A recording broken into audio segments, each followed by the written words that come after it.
संत ज्ञानेश्वर जी को हमारा शत शत प्रणाम। ज्ञानेश्वर महाराज कहते हैं, मेरे नित्य श्वास श्वास में काव्य होने लग गए कि उसकी गुरु की कृपा से क्या नहीं हो सकता है। मेरे गुरु निवृत्तिनाथ की कृपा से मेरा श्वासोश्वास काव्य हो गया। तापी और पयोषणी तट के संगम पर चांगदेव महाराज रहते थे। वो वटेश्वर चांगदेव ज्ञानदेव के पास आए थे। दूसरे 200 साल के बाद चांगदेव हो गए। उनका भी प्रभाव बड़ा भारी था। वो वटेश्वर चांगदेव के से विद्याएं सीखे थे। तो ये पयोषणी और तापी के संगम स्थान में ब्राह्मण कुल में इनका जन्म हुआ था। चांगदेव वटेश्वर के नाम से जो प्रसिद्ध हुए। इन्होंने गुरु से ऐहिक विद्या, शास्त्र विद्या, न्याय वैशेषिक के सीखा। गुरु का इन पर बड़ा प्रेम रहता था क्योंकि कर्तव्य परायण थे, ब्रह्मचर्य में दृढ़ थे, अपनी दृष्टि नासाग्र रखते, इधर उधर चंचल नेत्र नहीं करते थे। तो गुरु की बड़ी प्रसन्नता रहती थी। विद्या अध्ययन करके गुरु के चरणों में प्रणाम किया कि गुरु जी अब मुझे कौन सी विद्या और बाकी है। गुरु ने कहा, बेटा ये संसार की विद्या तो हमने तुमको पढ़ा दी, ये शास्त्र ये उधर संसार का सब पढ़ा दिया, लेकिन 2 विद्या, कर्मकांड भी तुम्हें समझा दिया, ज्योतिष भी पढ़ा दिया, लेकिन 2 विद्या है, एक योग विद्या और दूसरी आत्म विद्या। योग विद्या से मन और बुद्धि में शक्ति और सामर्थ्य आता है। योग विद्या से आदमी काल की वंचना कर सकता है, देवताओं की निधि को देख सकता है, आकाश गमन कर सकता है, पृथ्वी में प्रवेश कर सकता है, जल में छंप मार के जल बन सकता है और फिर जल से प्रकट हो सकता है। धरती में यहाँ गाड़ दो और 1000 माइल दूर वहां निकल आओ, भूचरी खिचड़ी सिद्धियां भी होती। गुरु जी वो योग विद्या कहाँ मिली? बोले इस समय काशी के जंगल में एक अच्छे योगी, लेकिन बेटा शेर, सांप और हिंसक प्राणियों से भरा मार्ग है, कोई जाता ही नहीं। गुरु जी आपकी कृपा हो। ओ पयोषणी तापी तट के संगम को नमस्कार करके गुरु को काशी के लिए चल पड़े। कितना उद्यम, कितना साहस। काशी के ब्राह्मणों ने, विद्वानों ने उसकी विद्या और नैपुण्य और बड़ा तेजोमय वपु था, प्रभावशाली व्यक्तित्व था, चपल सरल थे, सत्य प्रिय हितकर बोलने वाले थे। वो चांगदेव इतने बड़े जोगी हो गए कि महाराज फिर तो गुरु का आशीर्वाद लेकर फिर आए पयोषणी और तापी तट पे अपना मठ बांध के रहने और अपनी मांत्रिक शक्ति से लोगों के रोग दूर कर दे, मांत्रिक शक्ति से आकाश में उड़ जाए और वहां भी अपना कुछ लीला करे। कहीं बात करते करते अदृश्य हो जाए तो लोग तो उनको मानने लग गए। ऐसे यात्रा करते करते एक जगह पर चांगदेव पहुंचे तो जो व्यापारी थे उनको घाटा हो गया, तो उन्होंने चांगदेव की सेवा किया कि हमको जरा बरकत पड़ जाए। तो ऐसे योगी की सेवा करने से तो मनोरथ पूरा होता है। तो उनको पैसा आ गया। जब पैसा धन आ गया तो जो स्वार्थी आदमी होते ना, वो भगवान के और गुरु के पक्के भक्त नहीं होते। जिस इच्छा से आए वो इच्छा पूरी हो गई तो वो भागेंगे। तो फिर वो सेठ लोग आना कम कर दिया।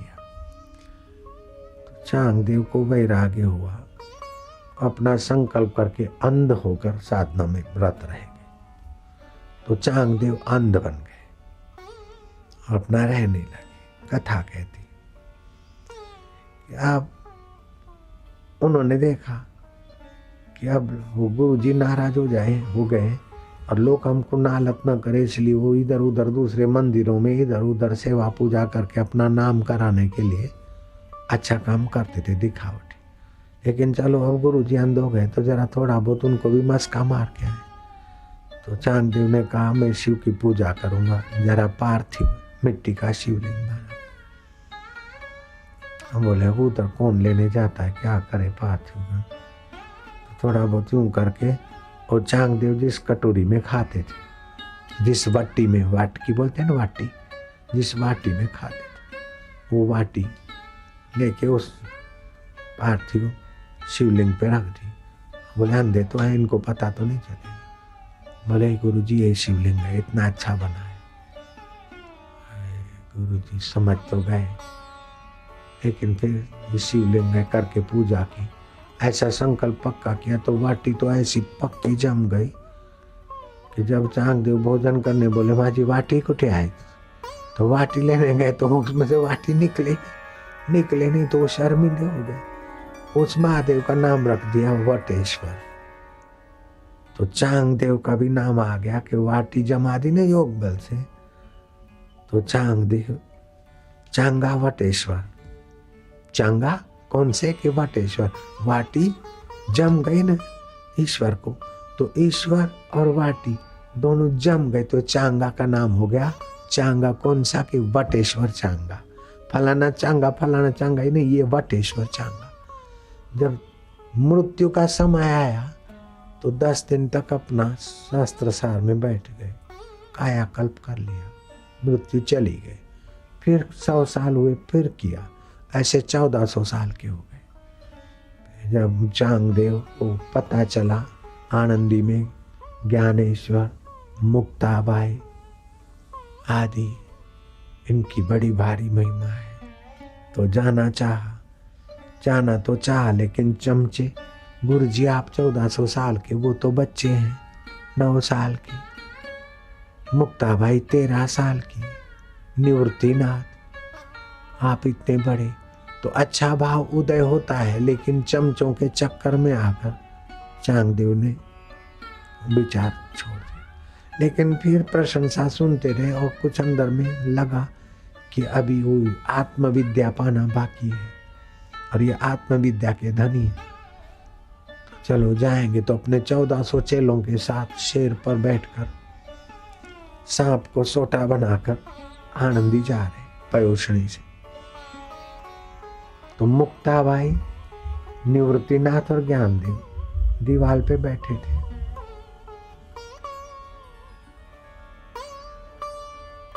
उसके पहले चिट्ठी लिखना चाहा कि चलो हम नहीं जाते तो पत्र लिखे, तो पत्र में क्या लिखे, चिरंजीवी। तो इतने बड़े संत को चिरंजीवी, पुत्र को, शिष्य को लिखा जाता। तो ज्ञानेश्वर प्रभु भगवान ऐसा लिखे, तो मैं 1400 साल का हूँ, तो 9 साल के, तो काय लिखूं काय नहीं लिखूं, काय करूं काय नहीं करूं। तो कागज कोरा कागज भेज दिया कि वो ज्ञानेश्वर सब समझ जाए।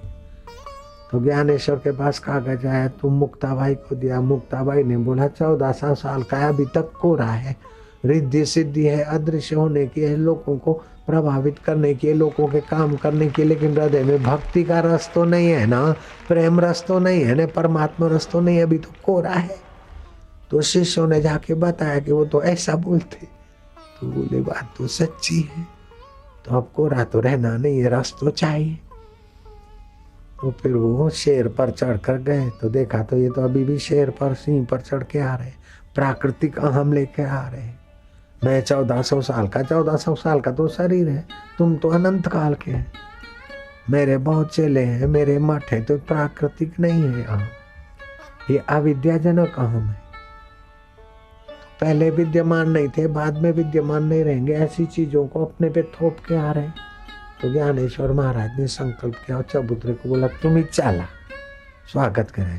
तो फिर आए तो उनका वो अविद्याजनक अहम शांत हुआ। फिर 65 अभंगों में उनको उपदेश दिया। मुख्य 4 अभंग, ये माया है, अविद्याजन्य संसार है, आपका आत्मा शुद्ध है, आप चैतन्य है, साक्षी है, अजन्मा है, इस प्रकार का अभंगों का भाव। बाकी का फिर दृष्टांत और विस्तार है। और चांगदेव महाराज पर ज्ञानेश्वर का ज्ञान की वर्षा हुई और चांगदेव को भी अपना मैं पने का शुद्ध ज्ञान हो गया। तो ये शुद्ध ज्ञान पाने के लिए भगवान युद्ध के मैदान में अर्जुन को बोलते और अर्जुन को हो गया। समर्थ रामदास के चरणों में शिवाजी दृढ़ होकर बैठे श्रृंगीवाड़ी में, तो वहां हो गया। परिषद तो 7 दिन में हो गया। इस परमात्मा को प्राप्ति का दृढ़ संकल्प हो, तत्परता और गुरु समर्थ हो तो ऐसा नहीं कि 10 साल लगेगा, 5 साल लगेगा। जितनी तत्परता हो, जितनी बुद्धि तीव्र हो, शुद्ध हो, उतना जल्दी होता है। लेकिन पाना तो वो ही पड़ेगा, चाहे प्रधानमंत्री बन जाओ, चाहे ब्रह्मांड मंत्री बन जाओ, चाहे सारे ब्रह्मांड का राजा बन जाओ, लेकिन अंत में सब छूटने वाला है। चाहे नासिक का मकान हो, चाहे दिल्ली का मकान हो, छोड़ के मरना पड़ेगा। चाहे बड़ा शरीर हो, चाहे छोटा शरीर हो, छोड़ के मरना पड़ेगा। चाहे माई हो, चाहे भाई हो, चाहे फोटोग्राफर हो, कैमरा भी छोड़ के मरना पड़ेगा और शरीर भी छोड़ के मरेगा, मूवी भी छोड़ के जाना पड़ेगा। बोलो है कि नहीं है? क्योंकि तो मरने के बाद जो साथ में रहेगा उसका ज्ञान पा लेना, इसको बोलते हैं साक्षात। मरने के साथ तो जीवात्मा रहता है, कि जीवात्मा रहता है, उसको जो जानता है उसका ज्ञान परमात्मा का। तो ये परमात्मा का ज्ञान सुनने मात्र से हजारों गौदान करने का फल होता है, सारे तीर्थ करने का फल होता है। स्नातम तेन सर्व तीर्थम, दातन तेन सर्वदानम, कृतम तेन सर्व यज्ञम, ये न क्षणम मन ब्रह्म विचारे स्थिरम कृत्वा। ये ऐसा सत्संग है।